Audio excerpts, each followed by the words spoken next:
comes out of that, man. And I definitely want to touch base on Baba and the role and influence that he played in your life as far as being able to someone to speak and communicate with about your experiences, because it's the same for me and many others, I'm aware. But prior to that, it seems like, yeah, again, like you dived in well early, or you're suggesting from your teens, as in like me personally, in my community, this is really a taboo subject in the community of Black folks where I come from. Like where not many of us were diving in our teens, you know what I'm saying? That was something that we steered away from. So where was you in your life where that was like present and you was active in that community? Well, I was studying astrophysics as a teenager, and that's kind of a weird, a weird thing in itself. My story and just my regular life. I was homeschooled. By parents. One is an extraordinary mathematician, my father, and he believes that the universe is made of mathematics. He's a strategist. He taught me chess and archery and stuff. And my mom, being a police officer. It's like all drugs are bad across the board, especially including any that have some sort of religious affiliation. And at that time when I was a teenager, I was really just trying to get out of my own head and get out of my own way. And I got really depressed. It was my depression that made me want to go towards the mushroom. And, there was a time where I didn't even speak to my parents about it. I was on my own. I was out of the house. I had my own apartment.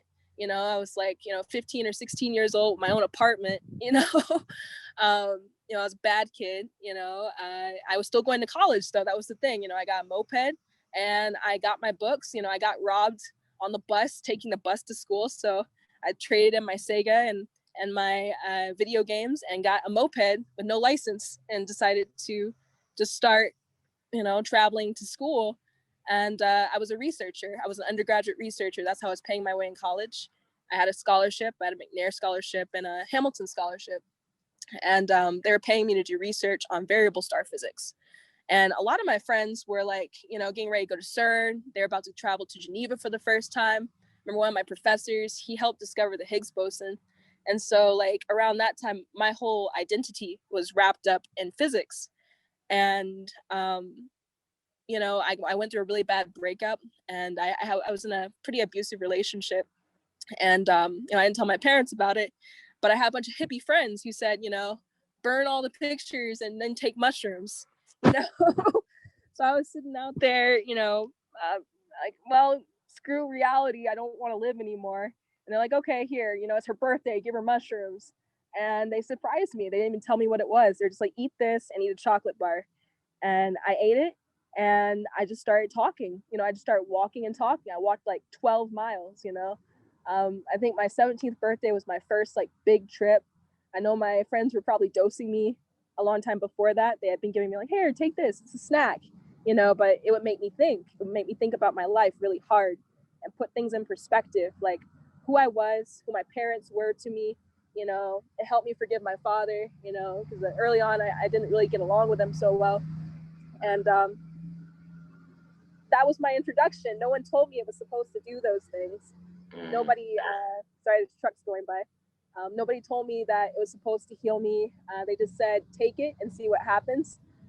And I did, So I was outdoors at my first 7-gram trip, in Herman Park. I went to a museum of natural history, and I started looking at crystals. And yeah, like a King Tut exhibit at the time. They had like some mummies and Egyptian stuff, and I just was all over it. I was in the museum handing out sage to the security guards on 7 grams of mushrooms, and I didn't think anything of it because nobody told me, like, you're not supposed to do that. You're supposed to sit alone or something. I just started researching after that. I became really curious. I was like, well, why do these crystals light up a certain way when I touch them? Why is it that I can put memories in them, and experiences and dreams and stuff? Like, I was experimenting with crystals as a teenager, and I had found a way to store like some things I would easily forget. In my amethyst crystal, I had this giant lotus-shaped Uruguay amethyst, and I'd put it under my pillow at night. And I'd open a different portal to I guess another dimension and travel there, and sit down with other people and talk about things, you know? And as I progressed, I started seeing a connection between my early experiences and what other people were talking about. So I became less shy. I used to have a fake Facebook named Kaylin Mosshart. And I guess Baba used to call me Kaylin because I used to be on the forums. I wouldn't comment under my real name. I'd comment under my moniker. And, you know, for a long time, I would just comment on videos and discuss things with people until I started realizing, wow, maybe I'm actually trying to find out something real. Maybe this isn't just a hallucination.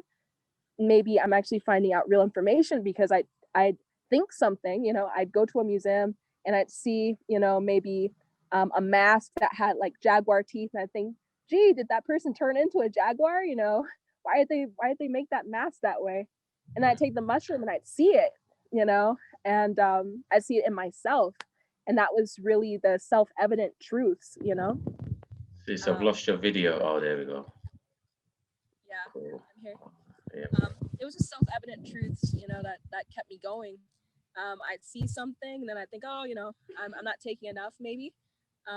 Especially after I came into contact with Baba's work, I was like, well, he's taking a much higher dose than me, so maybe I should slowly increase my dose to see if I can see more, something more clearly instead of questions. I want real answers, you know. And so I started increasing my dose, you know, around 18 or 19.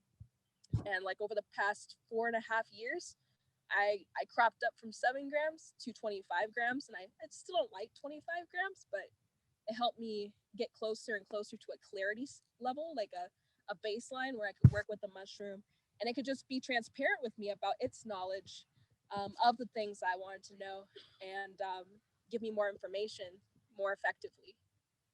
Cool, man. Thank you. All right, and your vocals have gone down slightly. I'm not sure if your hand's over the mic, but we don't want to lose any. We don't want to lose the visuals or the audio of you, sis. You're dropping power. So Thanks, man. So you also, all right, so there's a lot there again, man. So I want to bring in Baba. So as far as the connection, you know, and like you said, you had this moniker and, you know, started to communicate with him. What was that communication like? How did he receive you, and what was the support that he gave you, man? Well, the first time I communicated to him, I told him my life story. I was like, you know, I'm a misunderstood. I think I'm an empath. I don't get along with my parents very well. I describe myself as a thunder heyoka because I had, you know, some connections in my mother's side of the family to Native American histories, you know, Native American ancestry. So I just described him with what I knew how to describe myself with. And he said, okay. And he didn't get back with me immediately. So one night I decided to take 14 grams, and, you know, I had some Syrian rue. Someone said that Syrian rue could make it stronger. I didn't know what stronger really meant.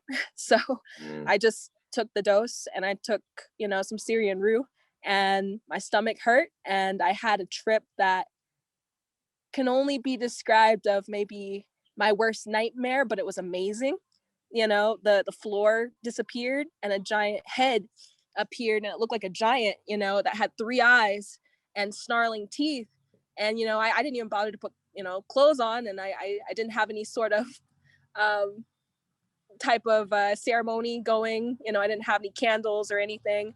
And I saw this triangle that had infinite triangles inside of it.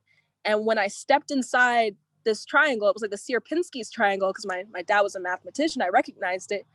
It made me infinitely small, and I had to try and break out of there. And by the time I broke out of it, everything turned holographic. Like I could see particles, you know, like I'd speak and my words would be charged up with something that was like a color and information.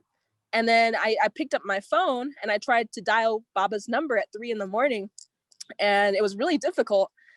I called him up and his face pops out of the phone like a hologram.